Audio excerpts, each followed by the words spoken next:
Hi, this is Cahill. I'm 49 years old and I have cystic fibrosis, and I'm also listed for a double lung transplant. The single most important thing in my life that keeps me healthy is exercise. Exercising with cystic fibrosis is a little bit more difficult than most people because when you exercise or when you have a lung problem, the biggest problem is you get shortness of breath. So in order for me to exercise and try to stay healthy as long as I can before the transplant, I exercise with an oxygen tank, and I also monitor my oxygen saturations in my blood. First thing I wanted to talk about is my heart rate monitor, which is a watch that I use that gives me my heart rate and also helps me time myself when I'm running for 15-20 minutes. This is what a heart rate monitor looks like. It's a small watch that you wear on your wrist, okay? And this, I'm able to time myself and also put in a training zone for it. And also this here is an item that you wear on your chest, which also can test your heart rate. That's the first thing that I use when I'm out jogging or doing some exercise. The second thing that is most important when you're exercising with cystic fibrosis, if you have a breathing problem, is to monitor the oxygen saturation in your blood. And a typical monitor that most people will use when they're at home is called the Nonin.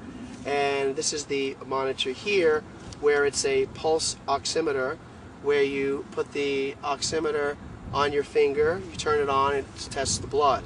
But obviously if you're trying to do some exercise on the outside, which I believe is most important rather than running inside on a treadmill, because I feel it's important to get as much air in your lungs as possible versus running indoors, this is very difficult to run with outdoors. So I just got a new device recently, which is a Nonin. It's a wrist oximeter, so it kind of looks like a stopwatch again. And what we do with this, or what I do with this, I should say, is the tensor.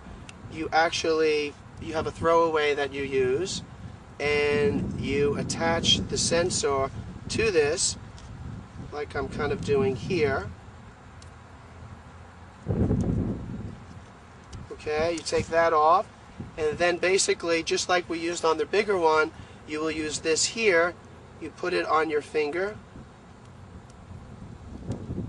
like I'm doing here, and then you attach the cord to the watch, and then this will tell me what my heart rate is, and it also tells me what my oxygen saturation is in my blood.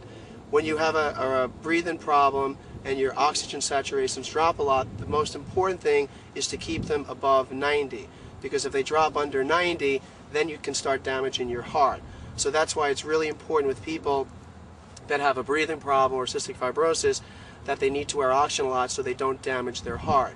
So this then, when I'm jogging or doing any kind of walking or exercise, helps me monitor myself so my oxygen sats do not drop below 90. Then the most important thing, the last thing, which is probably the most important thing, is that I do have to jog with oxygen. So I jog with oxygen, and as I said, I don't like jogging indoors or doing any kind of exercise indoors if I don't have to. So this keeps me away from being locked to a treadmill. What I've done is taking what's called a Camelback, which is a device that a lot of triathletes use, and they put a little pouch in the back here where they use it for water. But what I've done is I have put an oxygen tank in the pouch. Okay, it's all hooked up and set up, and I use a nasal cannula that's attached here. So it's basically, for me, it's like a backpack, and once I turn it on, I strap it onto my back, okay, and I put the nasal cannula in my nose, and just like this, and once it's turned on, then I can do a lot of walking, and I can also do jogging. I can jog and walk, and as long as I keep my oxygen sats above 90, then I'm okay and I'm not really damaging my heart. So I just wanted to give you guys out there a quick little lesson about what I do to stay healthy and exercise while I'm awaiting a double lung transplant. Thank you.